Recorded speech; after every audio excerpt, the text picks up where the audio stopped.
Sonic's a special creature. Directly insulting him leads to an unparalleled amount of hate, but any compliments you give him and you're a furry maniac virgin who lives in a basement. And the general consensus is that his games rank from decent to the fucking worst games in existence. But I never hear anyone talking about the mobile games, probably for a good reason. You can guess where this is going if you read the fucking title, but it's Sonic Dash. Now look, I don't hate Sonic games, I don't hate Sonic, but you know what I do hate? Lazy fucking games, and making a clone of Subway Surfers, which is just a clone of Temple Run, is fucking lazy. I'm not gonna give you get out of jail card because you're fucking Sonic. Alright, so I'm going off on Sonic Dash, but I haven't even explained what the fuck a Sonic Dash is. It's an infinite runner, and not that one, because this one actually controls well, unlike... Okay, so what's the problem? The game looks decent, runs okay on a $120 phone, is easier to learn, and it's addictive I suppose, but here's where the laziness of the game comes in. Alright, so I mentioned how it looks okay for a mobile game that doesn't require you to have an iPhone 1700, but the assets are used in a pretty bad way. From what I've played, and I'm pretty sure there's not more, there's like two aesthetics. Green hills with water in the background, and broken bridges with some water in the background.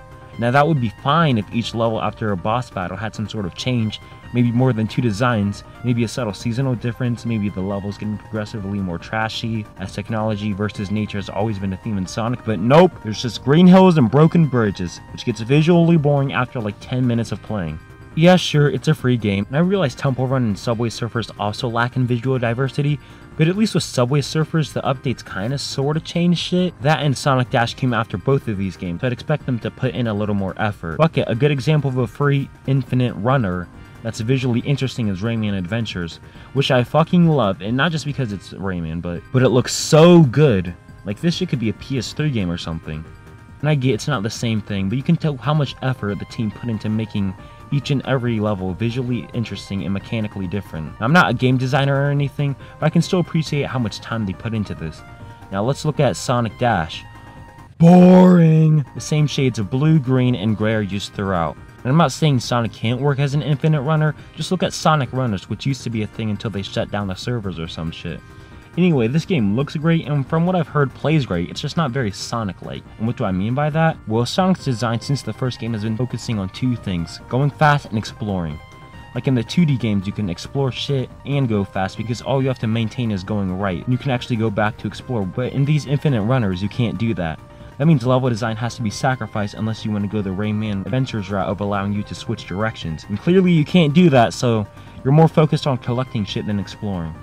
Okay, well, what about going fast? Well, you see, the thing is, since you're always dead center in the screen, you don't exactly explore levels as much as running through them. The only indicator that you're going fast is how much the background is moving. Like, seriously, you can't speed up how fast it moves other than the boost meter, which is so short-lived and requires so many rings that's not even worth it. You're always maintaining the same speed rather than speeding up and slowing down like traditional Sonic. Admittedly, this is a problem with all infinite runners, but for the most part, those don't focus on speed like the Super Mario Run.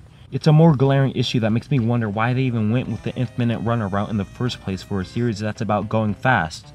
It's almost like they didn't even care! And speaking of laziness, you know how this is a free game? Well, seeing as it's a free mobile game, it's littered with ads. Yay! Now usually I wouldn't have a problem as big $1 million companies such as Sega really need more money, but the fact that the ads are so prevalent is a bit annoying. Now again, this is an issue with a lot, and I mean a lot of mobile games, but when your game is so basic and you're likely gonna fuck up something in 2 minutes, it makes how bombarded you are with ads even more insulting. They don't have a pay X or remove ads option, which is especially confusing. Like, wouldn't you want more money from how clearly low effort this cash grab is? Like, come on guys, at least show me you cared a little bit. And like I said, I understand why ads are needed on free games, but there's better ways to go about it, especially when a lot of unlockables are hidden behind a giant in-game paywall anyway, either with the in-game currency or actual money. So why are ads needed for every time you fuck up? Like I said, why even bother? Now I know this is a bit off topic, but I'd like to talk about Sonic Dash's sequel, surprisingly titled Sonic Dash 2. Sonic Boom. It definitely doesn't fix some of the more glaring issues like the lack of speed, exploration, essentially the entire Sonic feel and ads, but I will say it does have more level variety, which is a good thing. Also, I guess I forgot to look over this, but speaking of variety, Sonic Dash had different characters, but unless they can fly, which is just visually different, they're more or less just skins. I don't see the point in having a sequel for something that's literally meant to be prolonged on for forever. but at least they learned something. Anything about making your cash grab look like more effort was put into it. In a way, this kind of gives me hope for the future. Not a Sonic Dash 3, but just Sonic mobile games in general. Maybe Sega's learning to put effort into their cash grabs so they look less like cash grabs and more like products meant to actually be enjoyed by people above the age of 8. I don't know, maybe not.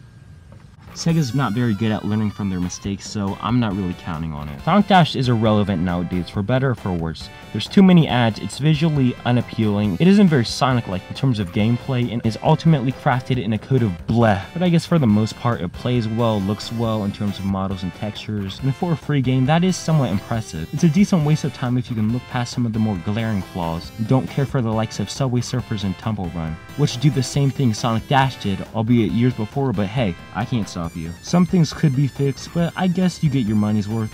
Your money's worth in this case being $0, unless you're really stupid enough to give in to microtransactions.